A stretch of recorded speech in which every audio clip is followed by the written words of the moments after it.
Hace bastante tiempo, cuando Disney no tenía el síndrome de primero el dinero y luego el público, se dedicaba a crear filmes en los cuales lo primordial era exponer una trama que encantase al público y una historia que se quedase en cada uno de los que vieran la película. ¿Quién no recuerda Atlantis o El Planeta del Tesoro, obras fílmicas que trascendieron y ahora cuando las mencionas más de uno dirá que fue su infancia o películas que los marcaron? Entre muchos éxitos en 2D en ese entonces, surgía Pixar, en donde la animación por computadora se presentaría como el futuro. Disney hace mucho tiempo que quería seguir ese mismo camino, con cintas animadas completamente por computadora. Además, hace bastante tenía la idea de un filme centrado en los tan populares dinosaurios. Saliendo de la mente de Paul Verhoeven con el nombre de Dinosaurio, se empezó a trabajar en la idea de una película casi documental sobre la vida en el periodo Cretácico, con un Styracosaurus y una animación en stop motion de mano de Phil Tippett. El único problema es que no era prácticamente una historia para niños, teniendo bastante del estilo de ambos autores, con violencia y una crudeza que quería representar en la época de los dinosaurios. Pero a Disney no le parecía una muy buena idea, por obvias razones. Al final la idea se terminaría modificando demasiado, el mismo Paul Verhoeven abandonaría el proyecto, pero nos dejaría unas interesantes ideas que de llegar a realizarse la película lo hubiesen convertido en un material mucho más oscuro. La misma Disney, en un intento por salvar el proyecto, lo modificaría tanto para poderlo estrenar en el 2000, con espectaculares efectos generados por computadora, mezclados con escenarios reales y una historia que tenía corazón. Pero aquí viene lo que para muchos de los que vieron la película fue de los puntos que se grabaron en su memoria, los aterradores que resultaban algunos de los momentos en los cuales aparecían los antagonistas del filme, los Carnotaurus. Además, la misma película presentaba una muy fuerte diferenciación de otros filmes de la compañía, teniendo más un espíritu de lucha en la naturaleza. Es una aventura que los más pequeños pueden entender, cierto, pero que los adultos y mayores le podían dar otro significado más profundo, como podría ser el mismo desenlace de algunos de los personajes. Ya han pasado 26 años desde su estreno, y no seré el único que le parecía una muy buena película que marcó su infancia, y que ahora tiene un espacio en sus recuerdos. Pero vamos al grano, no era la típica película que solo te deja una enseñanza y se termina con canciones del momento. Dinosaurio nos presenta una historia, escenas e incluso personajes que eran demasiado más maduros de lo que recordamos. Quizás eso fue gracias al trabajo de Verhoeven en el inicio de la idea, que se fue adaptando y quedó presente, de manera menos fuerte, pero que llegó a la película final. Sería mejor que se preparen para esta larga travesía a través de un clásico del nuevo milenio y sus cosas aterradoras, porque hoy te presento el horror de Disney Dinosaurio.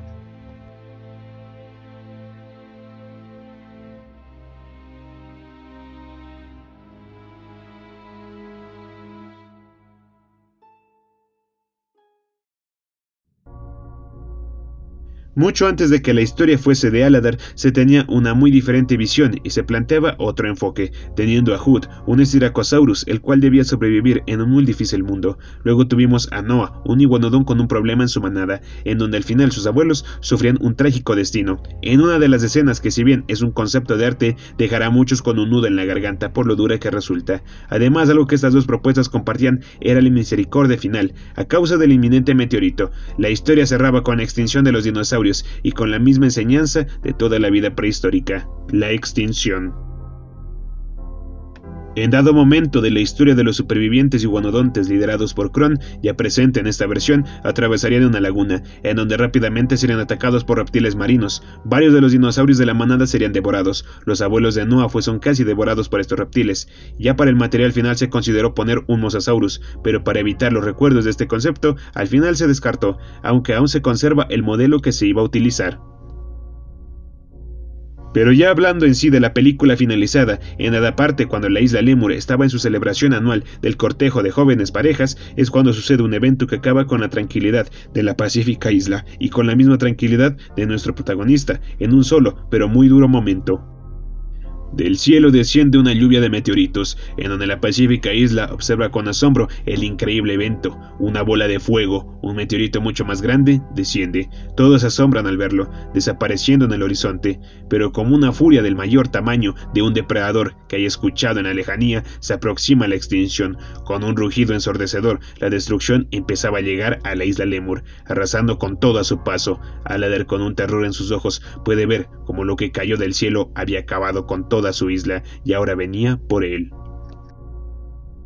Según los encargados de sonido de las diferentes criaturas y momentos de esta película, intentaron hacer que el meteorito no fuese un sonido natural, sino algo más bien biológico, algo que para los protagonistas se sintiese como una criatura, una demasiado voraz. No es coincidencia que en cierto momento se llegue a escuchar una especie de psicofonía cuando la destrucción provocada por el meteorito se aproxima. En la red se empezó a difundir la hipótesis de que quizás ese meteorito no era solo una bola de fuego, sino que era un ser vivo, un devorador de mundos, que tras extender su destrucción, ya satisfecho, empezó un proceso de letargo, algo demasiado lovecraftiano. Pero como dije, la explicación oficial es que simplemente los encargados de sonido decidieron darle esa característica como un simbolismo de lo que sintieron nuestros personajes. Nunca antes habían visto una explosión o sabían lo que era, así que para ellos lo interpretaron como un voraz depredador que devoraba todo a su paso, aunque claro, no era algo biológico, sino más bien un desastre natural.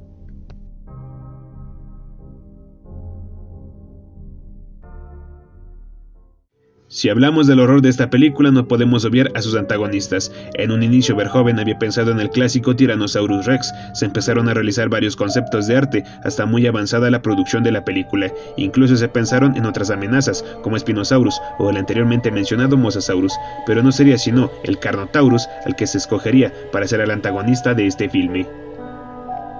Para empezar, es una película en donde las especies y animales se comunican hablando un perfecto inglés o un perfecto español en nuestro caso. Los lémures hablan, los dinosaurios de las especies de la manada de Kron hablan, y salvo los juveniles iguanodontes y algunos otros dinosaurios pequeños, todos hablan en esta película. Pero ¿qué pasa con los antagonistas? Ni los velociraptores ni los Carnotaurus hablan, siendo una de las características que a muchos aterró. Los dinosaurios carnívoros no hablan. Eso y su salvajismo hacen que les dé una estética muy aterradora, sin dirigirse una sola palabra. Se pensaba en la idea de que pudiesen hablar, aunque de una manera bastante estoica. Podrían hablar entre ellos. Al final se descartaría, para darle una mayor estética de amenaza, que no tiene por qué hablar con su comida, siendo para hacerlos más intimidantes. Se logró un excelente trabajo. Como dato extra, en la versión original de Verhoeven no se tenía planeado que los dinosaurios hablasen, todo sería al estilo Primal. Más tarde se tenía la idea de tener un narrador, más como una especie de documental. Finalmente se optó por los diálogos de los dinosaurios y que ellos hablasen. Para la versión final, y con la salida de Verhoeven y los múltiples cambios, se optó por modificar a los iguanodontes, para añadirles labios y que pudiesen hablar de una mejor manera, aunque claro, esa característica de que no hablasen se conservó para los Carnotaurus. Los Carnotaurus fueron los responsables de una de las muertes que te hacían replantarte si la película era de Disney. El mismo Kron lo descubriría muy de cerca.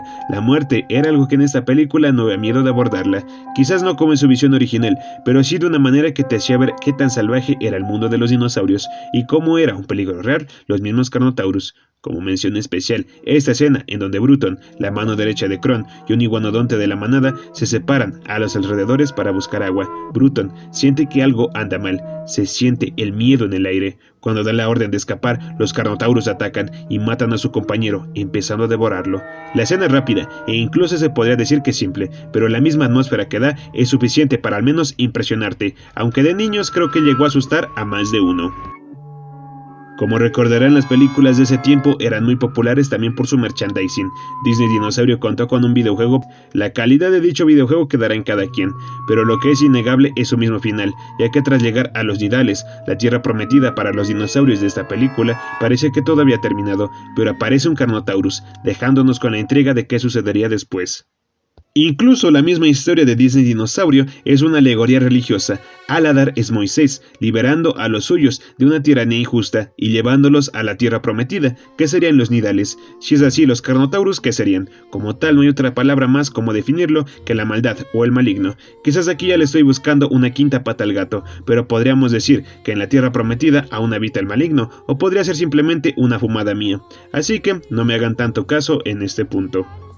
El final de la misma película es bastante inspirador, con un futuro por delante. Pero ¿qué pasó después? No sabemos con claridad si todo el planeta había sido destrozado o si la gran bola de fuego había sido el meteorito que extinguiría a los dinosaurios. Si era así, los Nidales habían sido de las últimas colonias de dinosaurios. Después de eso posiblemente habrían empezado a desaparecer y lentamente los magníficos dinosaurios habrían dejado este planeta. El mismo mensaje final de la película da a entender eso. Nos queda la pequeña esperanza de que nuestra era será recordada para siempre.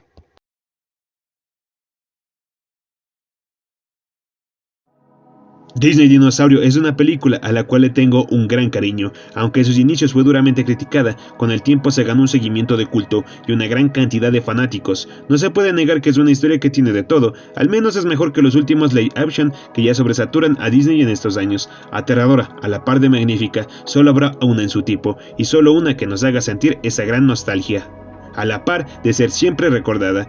Yo soy Genaro, esto es Gen Films, te quedas con lo que matas y los veré pronto en la próxima pesadilla.